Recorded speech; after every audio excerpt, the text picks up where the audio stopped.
Hello everyone, welcome back to Believer Science Academy, Bengaluru. This is daily news analysis session. Today we'll be discussing some 7 to 8 articles from different newspapers such as The Hindu, Indian Express, Business Standard, PIB, etc. So without any delay, we'll start the discussion. First article, it is from Press Information Bureau. The article states National Mission on Cultural Mapping. Okay, so syllabus it comes under JS1 Art and Culture. So it is about why it is in news is because National Commission on Cultural Mapping was launched by Ministry of Culture to preserve and promote India's cultural heritage and revitalize rural economies. So it comes under Ministry of Culture. So what is National Mission on Cultural Mapping? It is launched by Ministry of Culture, implemented by Indira Gandhi National Center for Arts, IG, NCA, and then aims and objectives are document India's cultural heritage, which includes art forms, artists, craft, and performing arts. Okay, Indian cultural heritage is not just restricted to tribal arts. It has art forms, artists, crafts, etc., etc. Those all should be included and documented so that you can preserve the cultural heritage. Then mapping of 6.5 lakh villages across India. Initial stages will focus mainly on Bihar. Initially, you are going to focus on Bihar, and then rest of the villages will be mapped. And then IT enabled platform to store and manage cultural data, which includes a web portal and mobile app called as Mera Gaon Meri Dharohar.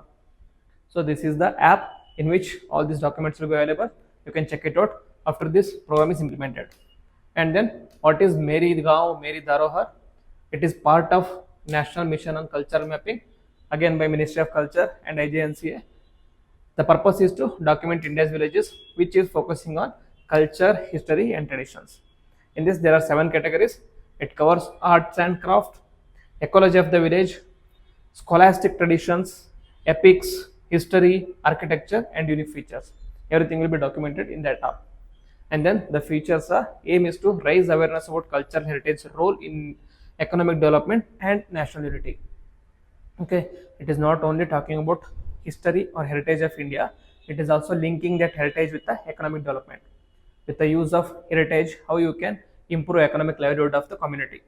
Then create national registrar of artisans and art practices. Okay, all these arts and art practices can be made into an economic activity, can be you can be sold in like e-commerce markets and other markets so that they can improve their livelihoods. So this is about National Mission on Cultural Mapping. Okay, and then there is a second article. It is about solar storms. Okay, sorry, solar storms. It was an article in PIB again, PIB and Business Standard, as well as it was present in Down to Earth. The news is scientists have uncovered evidences of an immense solar storm that struck Earth around 664 to 663 BCE. That is before Christ. Okay, so about solar storm. So what is solar storm? Solar storm is a sudden explosion of particles, energy, magnetic field, and material blasted into the solar system by the sun. So their source is in sun. From sun, all these particles will be blasted at a high speed. Those are called as solar storms. So what is the reason behind solar storm? Why sun releases solar storm? It is not going to suddenly wake up one day and then say, okay, I am going to give you a solar storm. Take it. So it is not like that. It is based on some sort of causes. The cause here is it is a result of sun's tangled magnetic fields. They get twisted up as the sun rotates, with equator rotating faster than its pole. Okay, if this is sun, there will be magnetic field of the sun. Okay, magnetic field of the sun, and sun will be rotating around its axis again. When it starts rotating at a fast speed, very faster, where the rotation at the equator is greater than rotation at the poles. As a result, this magnetic field gets tangled between each other. Okay, gets tangled and twisted between each other, and then solar storm typically begin when the twisted magnetic fields on the sun get contorted and stretched so much that they shape and reconnect. Okay, you know that now. If this is the sun, all these magnetic fields are twisted now. So once the magnetic fields are twisted, they are going to get untwisted and they are going to get back into their original position. When they try to untwist and get back to the original position, there is a moment called as snap and reconnect. They snap and then reconnect. From this to this connect, when they snap and reconnect, it will release a large amount of energy. This large amount of energy is characterized by particles, energy, and magnetic fields. This is the reason behind solar storms. So these powerful eruptions can generate any or all of the following. Okay, it is a bright flash of light called a solar flare. It is going to generate solar flare. A radiation storm, a flurry of solar particles propelled into space at high speed, or an enormous cloud of solar materials called as coronal mass ejection. All these things, solar flare, radiation storm, or coronal mass ejections, all these three can be present in a solar storm, or any one of them can be present in a solar storm. You can read this in detail in another class. These are also very important. Coronal mass ejection, radiation storm, and solar flares are also important. But for now, solar flare or solar storm includes all these or any of these. Okay. So then, what is the effect of this solar storm on Earth? Okay. Once the solar storm is released from the sun, it is going to come to the Earth. It is going to affect Earth. And what are its impacts? Effects are, when directed towards the Earth, a solar storm can create major disturbances in Earth's magnetic field. It is going to disturb Earth's magnetic field. It is called as geomagnetic storm, and that can produce effects such as radio blackouts, power outages, and beautiful auroras. Okay, so we saw that sun has a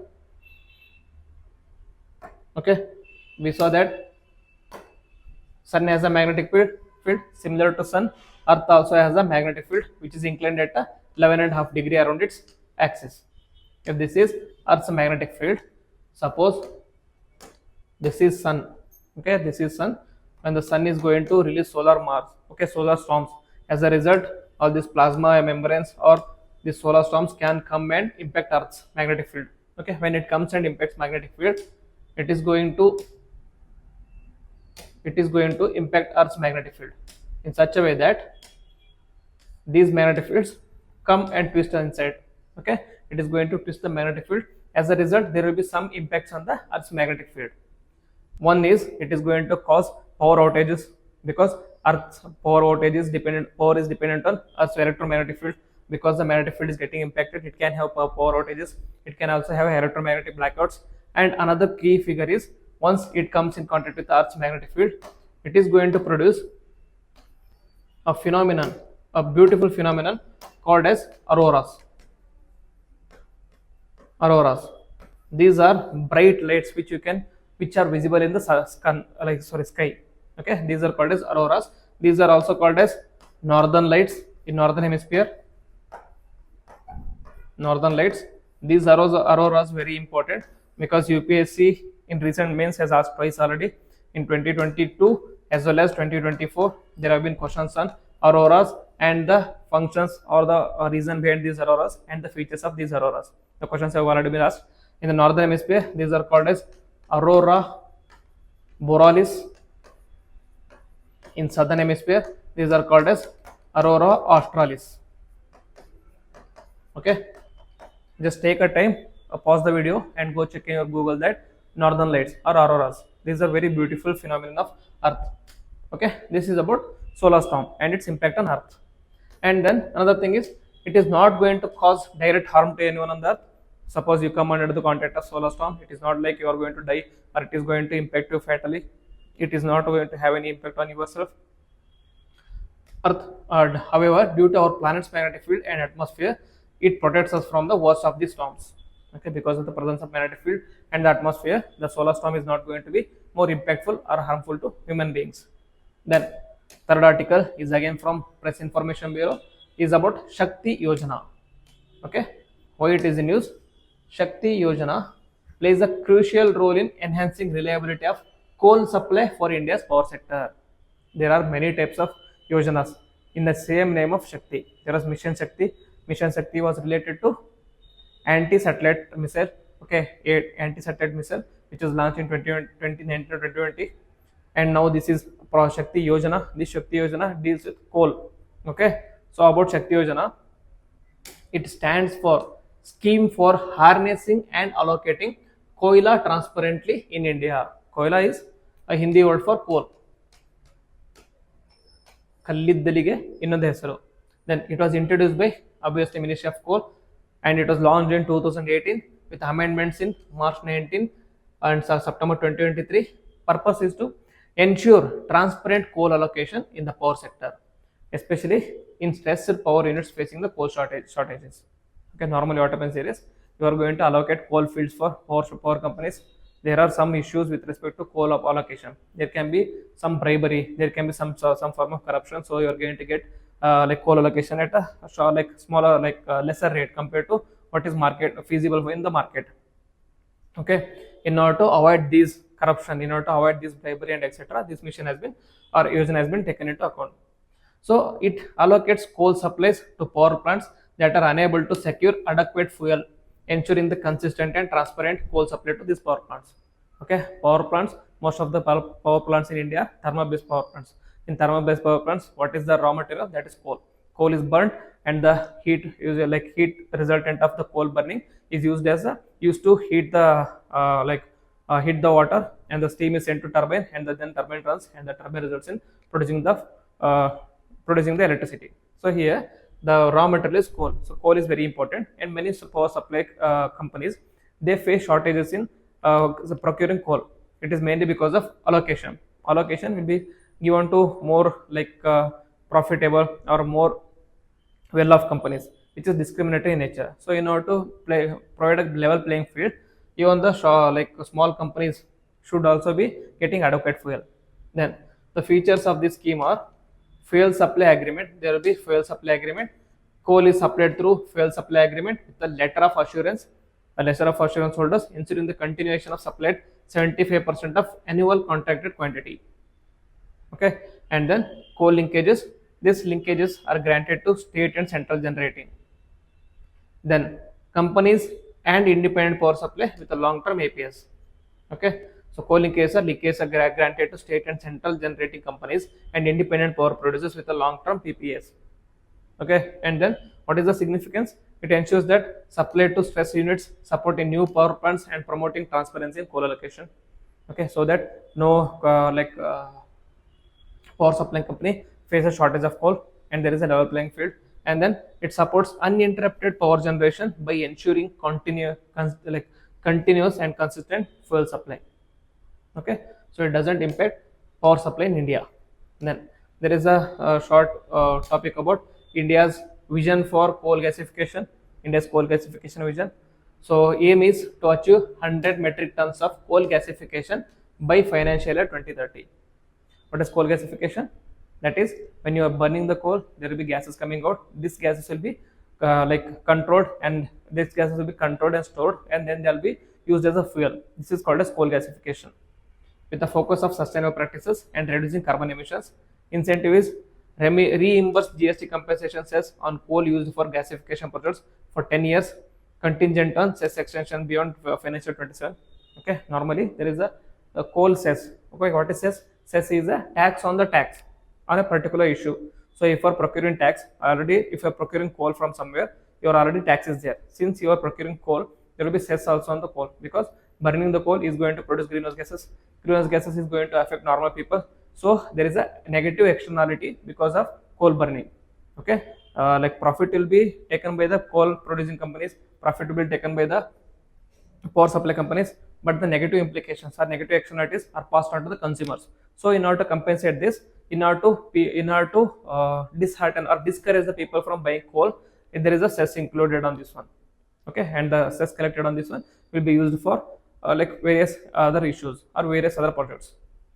Then target is to attract both government PSUs and private sector to drive innovation and investment in coal gasification.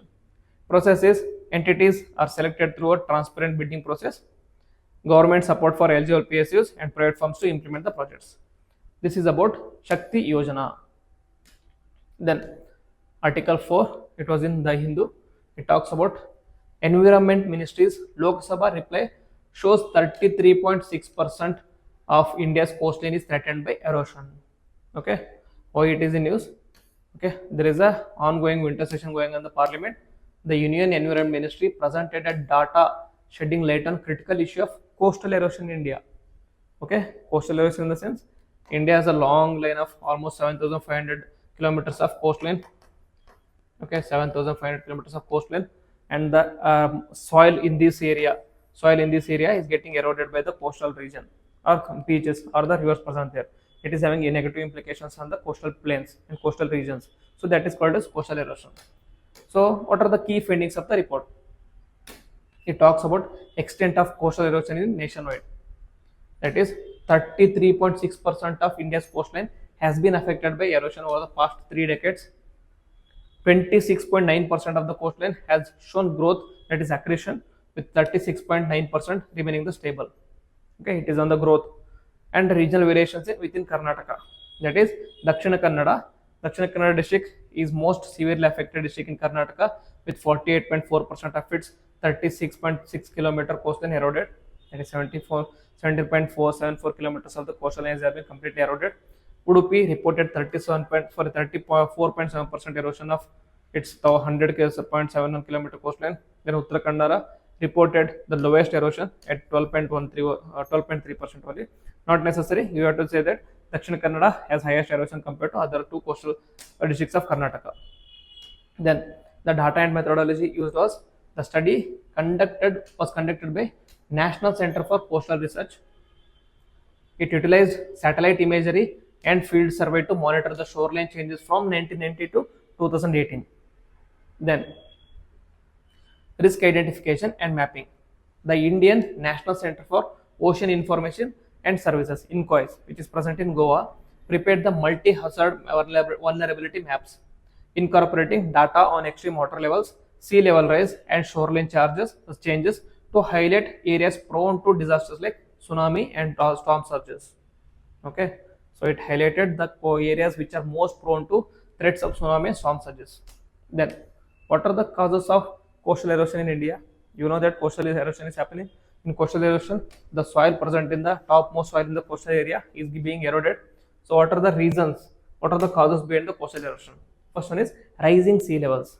Okay, since the climate change, that has led to the increased sea levels, which amplifies storm surges and coastal flooding, significantly contributing to the erosion. What is storm surges?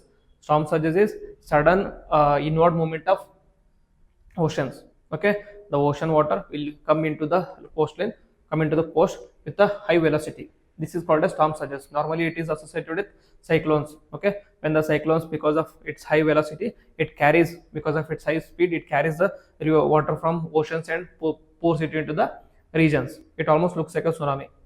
Then, sand mining and infrastructure. Unregulated sand extraction and construction activities such as ports, sea wells disrupt natural sediment flow, exacerbating erosion and vulnerable areas. Okay. For example, illegal sand mining along the Bhagirathi Hooghly River has reduced the river channel width by 55%. If the river channel width is less, it is going to significantly increase the erosion risks along the banks. Then, mangrove depletion. Okay, so you know that normally soil erosion is less where the forests are present, is less where the soil cover, where the soil is covered by green, because the green cover, meaning the trees or plants or any grasses, they, with the help of their roots, is going to hold the soils tightly with a tight grip. If there is no if there is absence of this green cover, then when the rainfall comes or when the wind is fast, it is going to erode the soil easily compared to it could have when there is green cover. Here also the reason is same, because mangrove is being depleted, mangrove forests are being cleared for aquaculture, cleared for ports, etc.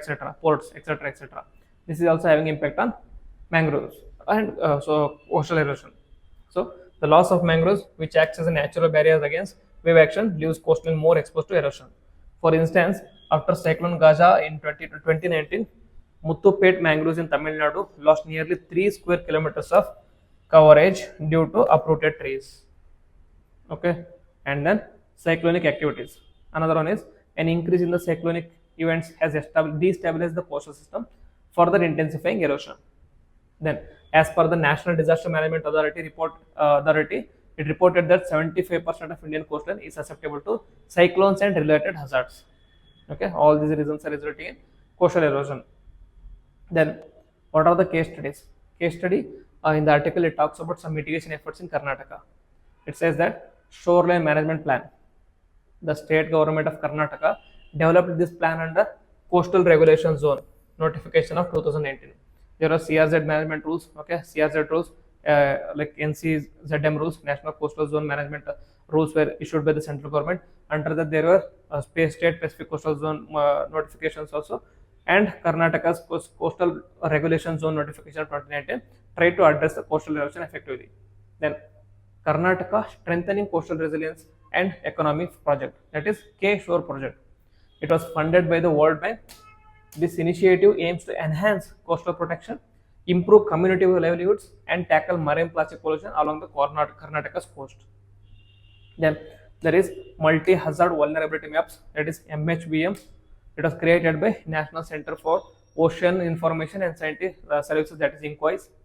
These maps identify areas at the risk of disasters like tsunami and storm surges using the data on shoreline changes and sea level rise. Okay, it is going to use the data and then it is going to map the areas as extremely susceptible, okay, more vulnerable, less vulnerable, kind of these things. Then community driven conservation programs. So experts advocate for community involvement in conservation efforts along with real-time monitoring of erosion using AI and for sustainable solutions. So you should use community as well as implement or incorporate technology such as artificial intelligence to find innovative solutions. So then what is the need for paradigm shift? Why there is a need for paradigm shift? Need is there because of ineffectiveness of traditional methods.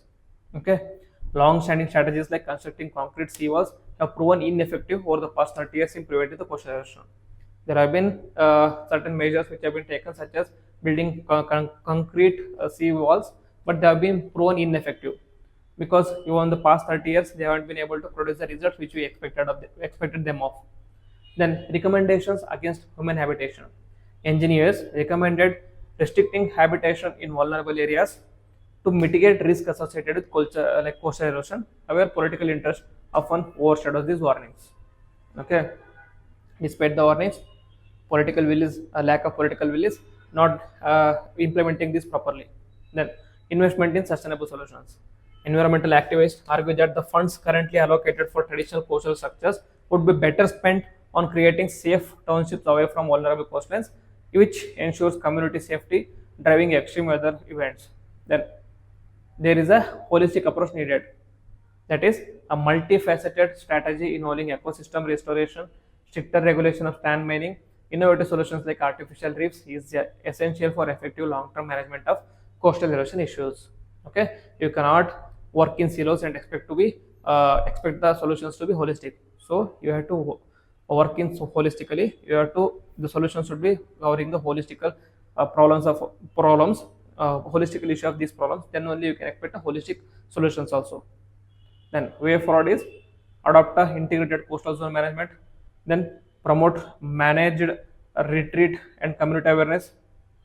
Okay, these are the way forward given in the article.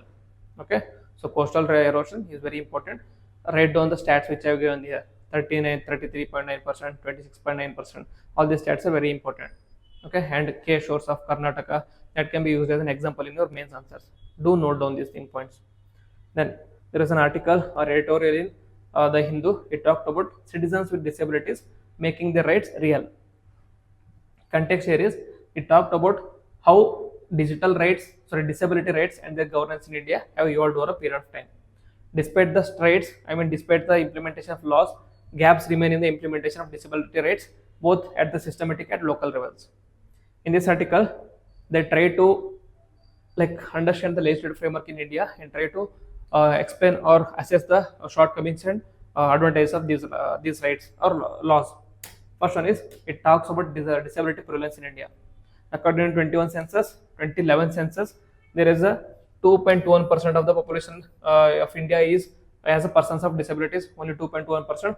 But according to this article, it says that it is heavily less, because in 2019 there was a survey conducted by World Health Organization. It reported severe disability prevalence at the rate of 16% among Indian adults. Okay, whereas 16%, whereas 2.1%. So there is a severe mismatch, and they should be done properly. Then, recognizing the importance of aligning the laws with international norms, India ratified the United Nations Convention on Rights of Persons with Disabilities. This is a convention of United Nations, and in regard to this one, in commemoration of this one, in response to these international commitments, India also brought down certain legislations. That is, in response to its international commitments, India replaced the Persons with Disabilities Equal Opportunities Protection of Rights and Full Protection Act of 1995 with the Rights of Persons with Disabilities Act of 2016. So they brought a new law which was called as Rights of Persons with Disabilities Act of 2016. The 1995 was largely inadequate. As a result, they brought new law. The RPWD Act marked a paradigm shift by incorporating principles of dignity, respect, and inclusion, which was outlined in UNRPD. Okay, so what are the key features of like Rights of Persons with Disabilities Act? That is RPWD Act. The RPWD Act stands out for comprehensive and forward-looking approach. It guarantees a range of civil, political, social, economic rights, including non-discrimination in employment, education, and public services. Okay, it mandates that both public and private sectors reserve 4% of jobs for persons with disabilities, while also ensuring accessible infrastructure, transportation, and communication systems. So 4% reservation for persons with disabilities. This is very important. Additionally, this act also includes provisions for reasonable accommodation, allowing persons with disabilities to access opportunities on an equal basis with others. Okay. Then one of the most innovative feature of RPWD Act is recognition of intersectionality. Okay, intersectionality, meaning by acknowledging that a person with disability often face compounded forms of discrimination based on the gender, caste, socioeconomic status. The act emphasizes the need for targeted intervention. Intersectionality in the sense, okay, there are certain vulnerable groups such as persons with disability. Okay, PWD, that is person with disability, is a vulnerable group. There are other vulnerable groups such as women. There are vulnerable groups such as SCs, STs. Then there is a vulnerable group, that is old age. There is also OBC. Okay, suppose there is a person who is like unfortunately has some sort of disability.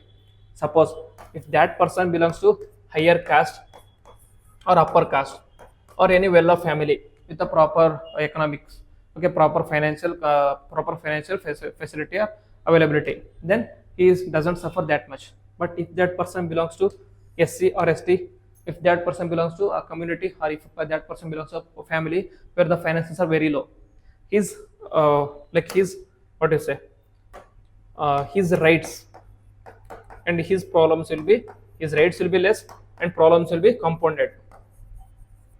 Okay, apart from being person with a disability, he also belongs to these vulnerable communities, which is compounding the discrimination, which is compounding the problems for this person. Suppose there is a person with vulnerability who is also women. Okay, if they are women, then along with the disability of being a woman, they are also compounded with the disability of persons with disability. This will result in discrimination and other things. Okay, discrimination in jobs, etc., etc.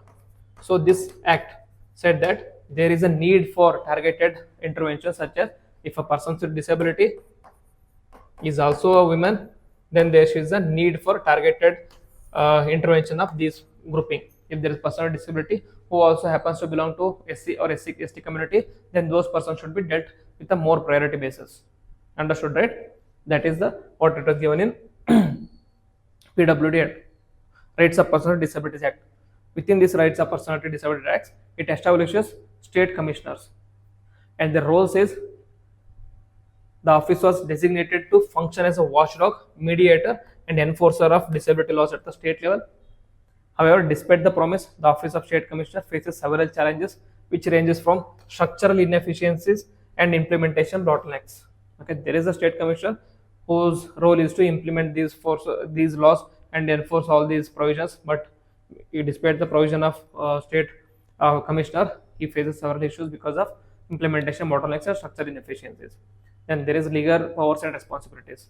Under Section 82 of RPWD Act, state commissioners are vested with quasi-judicial powers to oversee and ensure that the enforcement of disability laws is proper. Then state commissioner can also inquire into complaints regarding the denial of rights or discrimination against persons with disabilities. Then they can also propose remedial measures to address gaps in policy, implementation, or systemic discrimination. The office monitors the enforcement of laws, schemes, and programs meant for the welfare of persons with disabilities. Okay, and then the commissioner can proactively investigate policies or actions that contravene the provisions of RPWD Act without waiting for formal complaint. If there is a any actions or policies which are against RPWD Act, then this commissioner can intervene without any need of for formal complaint from others. Okay, these are the functions of state or commissioner, but they are good in the paper, but in reality implementation is very meager or inefficient. What are the challenges surrounding role of state commissioner for disabilities? That is, one is structural flaw, that is appointment challenges. The appointment process of state commissioners is a significant concern. According to RPD rules encourage appointing individuals with expertise in human rights, law and education as social work. Yet most commissioners are civil servants from the nodal ministry, okay, that is Ministry of Family or Welfare, which undermines the independence of role. Then, according to 2021-2022 report, only 8 states have appointed non-civil service commissioners, creating a conflict of interest and diminishing accountability. Normally, it mandates that person who are appointed as a state commissioner should be of expertise in human rights. He should be expert in law, education, and social work. But normally, what happens here is they are appointing the civil servants, such as IAS officers, who have worked in the state for a certain amount of time. Then they belong to a particular nodal ministry. Then they are being made as a state commissioners, okay, which is against the act itself. This structural flaw has resulted in delays, inefficiencies, and lack of trust in the office of state commissioners. Then there is also a lack of proactive engagement. That is, state commissioners often fail to exercise their suo motu powers to address discrimination practice in policies. Then this passively erodes the faith of the persons with disabilities in the statutory offices. And then to rectify this, commissioners must actively engage with persons with disabilities and the representative organizations to identify and address systematic violations of RPWD Act. Okay, and then this passively has led to erosion of trust among the persons with disabilities, many of whom feel that their grievances are not taken seriously. There is a commissioner, there is a statutory body, there is a statutory law also. Even after this one, my grievances are not being taken into the account, because over the time what happens is, when the person with disability think that okay, it is just for the namesake, even if we complain, there is nothing going to happen against this one, against any discrimination, so let it be. Okay, so the trust in these bodies, trust in this legal machinery is going to get eroded. So greater engagement with stakeholders, including grassroots organizations, is necessary to restore confidence in the office. Okay, so what are the necessary measures to enhance the inclusion of persons with disabilities? The article provided certain positive examples at the state level leadership. For example, Karnataka and Delhi. In Karnataka, the State Commissioner's Office in Karnataka has implemented several innovative practices, such as organizing mobile adalats, that is mobile courts, to bring justice closer to persons with disabilities in remote areas. Okay, this is a very good initiative. Do note it. This is a mobile adalats or mobile courts by Karnataka government in order to bring justice to persons with disabilities who are not from these metropolitan cities. They can be sitting in anywhere, any corner of the city, any corner of the state. If they are getting discriminated, if they are being harassed by other people, they can file a complaint to these mobile adalats. Then these adalats resolve grievances on the spot, reducing the burden of bureaucracy and ensuring that there is a timely redressal. Okay, and Delhi office has earned the trust of disability community by actively addressing complaints and developing partnership with legal experts and civil society organizations. Okay, these two are the best examples. And then there is district disability management review, which is another initiative Karnataka. This is very important. If in case you are preparing for KPSC also, do make note of these things. In case you clear prelims and there is a question in mains, you can use this or you can quote this as an example. Another initiative by Karnataka, District Disability Management Review, that is DDMR, monitors the implementation of welfare schemes and quotas for persons with disabilities at the district level. Okay, and then this model provides a structured mechanism to hold departments accountable and ensure that the inclusion of persons with disabilities in development programs. Okay, this is very important, significant measure. And then there is research and international collaboration. So research is a crucial but underutilized function of state commissioners. Okay, one of the functions or role of state commissioner is to do research and collaborate with international level, but it is not being properly utilized. Then collaborating with UN agencies and academic institutions can help address pressing issues such as impact of climate change on persons with disabilities and disability inclusive social protection. It can be done by collaboration with United Nations. Then there should be evidence-based research. It can guide policy reforms, ensuring that they align with global best practices and UN disability inclusion strategy. Okay, and then the conclusion is, while India has made significant strides, there is still a need for improvement. So that need for improvement should come from strengthening state commissioners. Okay, and by cultivating collaboration, research, and proactive engagement, India can pave the way for a more inclusive society that respects the rights and dignity of the persons with disabilities. Then Article number 6, it talks about environment and ecology, that is Ratapani Wildlife Sanctuary declared as Madhya Pradesh's 8th tiger reserve. So the news is Ratapani Wildlife Sanctuary is present in Madhya Pradesh. It has been declared as the 8th tiger reserve with an estimated population of 90 tigers. Ratapani now becomes the state's 8th tiger reserve. Very important. About tiger reserves in India. So tiger reserves in India were set up as part of Project Tiger, which was initiated in 1973, and it is administered by National Tiger Conservation Authority. This becomes very important from a previous perspective. Okay, which authority is implemented Project Tiger? Which authority is declaring tiger reserves? It is National Tiger Conservation Authority of the Government of India. As of December 2024, there are 57 protected areas that have been designated as tiger reserves. With this, it is 58 now. There are total 3,682 wild tigers in India, which is almost 75% of the world's tiger population. Okay. There are 13 tiger range countries. What is tiger range countries? Tiger range countries are those countries where tigers are found naturally. So there are a total of 13 such countries where tigers are found naturally. Of all the 13 tiger countries, only 75% of these tigers are found in India only.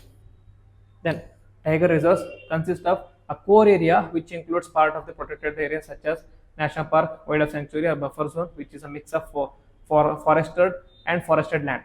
Okay, already discussed these things in a previous news analysis.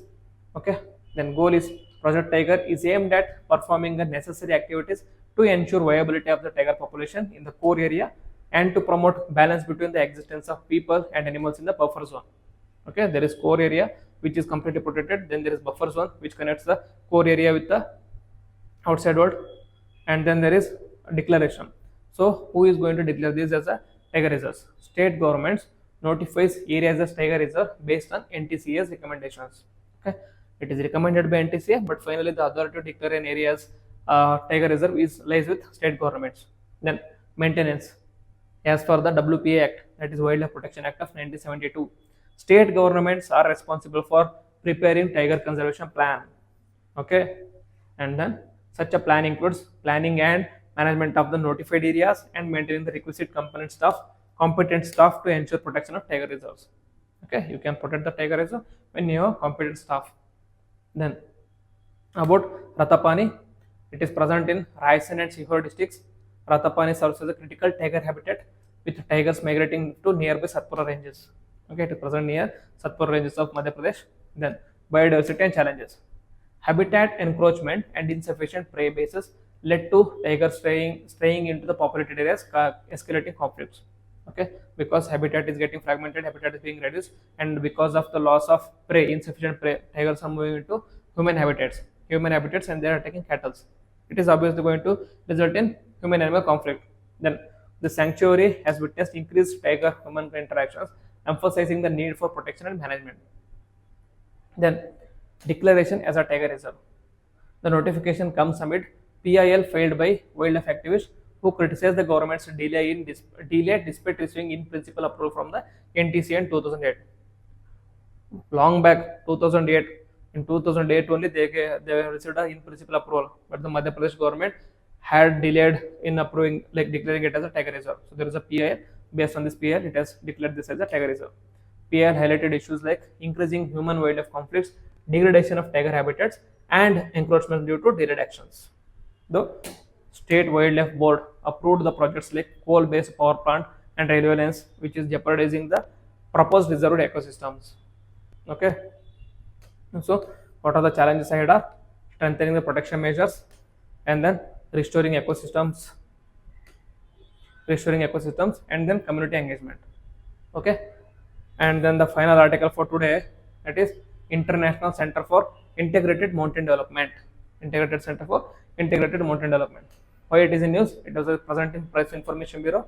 It is in news because ICIMOD has launched Air Data Dashboard for Indo-Gangetic Plain. Okay, Indo-Gangetic Plain about air data dashboard. So air quality dashboard important features are it provides real-time and forecasted air quality data. Okay, don't get confused. Air quality index is different. Air quality dashboard is different. Air quality index is provided by Commission for Air Quality Management. Okay, and air quality index is air quality index is provided by CPCB, Central Pollution Control Board, whereas GRAP, Graded Response Action Plan, it is done by Commission for Air Quality Management. And this one, air quality dashboard, it is done by international center. It is not for Indian. It is not only just Indian, it is international center. It issues a combination of ground sensor data and satellite imagery to give comprehensive view of air pollution across local, sub-regional and regional scales. Then a dynamic time lapse powered by the weather research and forecasting model with chemistry that tracks the spread of PM 2.5 across the region. Okay, so very holistic and very tech savvy. This model highlights the spread of pollution from hotspots like Lahore, New Delhi and Kolkata. These are the hotspots. It model highlights how the pollution is spreading from these main cities into other regions of the Indo-Gangetic region. Then it provides 2-day forecast allowing communities, policymakers and researchers to anticipate air quality conditions and take proactive measures. And then about International Center for Integrated Mountain Development, that is ICIMOD. It was Intergovernmental Learning and Knowledge Plot Sharing Center, founded in 1981. It is a old institution. Idea of creating ICIMOD was first discussed at the International Workshop in December 1974, and it was established in 1991. There are 8 regional member countries of the Hindu Kush Himalaya region, that are Afghanistan, Bangladesh, Bhutan, China, India, Myanmar, Nepal and Pakistan. These are 8 regional members of Hindu Kush Himalaya region.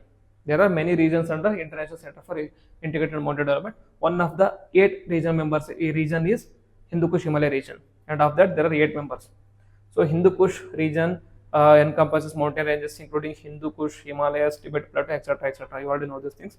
The structural mandate, the ICIMOD has a headquarters in Kumaltar, Lalitpur and Kathmandu Valley, that is Nepal. ICIMOD also has knowledge park in Godavari, Lalitpur, which exhibits ICIMOD's research and field applications. Country offices in Afghanistan and Pakistan. Then the functions are, it collaborates with national and international scientific institutions, government agencies, donor agencies and also the private sector, both within the region and globally. Okay. And the key role is it promotes partnerships among regions, member countries to secure a better future for people and environment of this HKH region, that is Hindu Kush Himalaya region. So these are all the 7 articles which I thought of discussing today. It is important from both prelims as well as mains perspective. Okay, do write down important key points which I have told you today. Do also write down the side headings which are given here. If you like the video, please hit the like button. Also comment on it and share with your friends. If you have any other doubts, you can comment in the box also. We'll be discussing in the coming classes. And if you want any other topics, any other general topics to be discussed in the YouTube, you can comment on this. In the coming classes, we'll discuss that also. So with this, I will end the video. Jai Hind.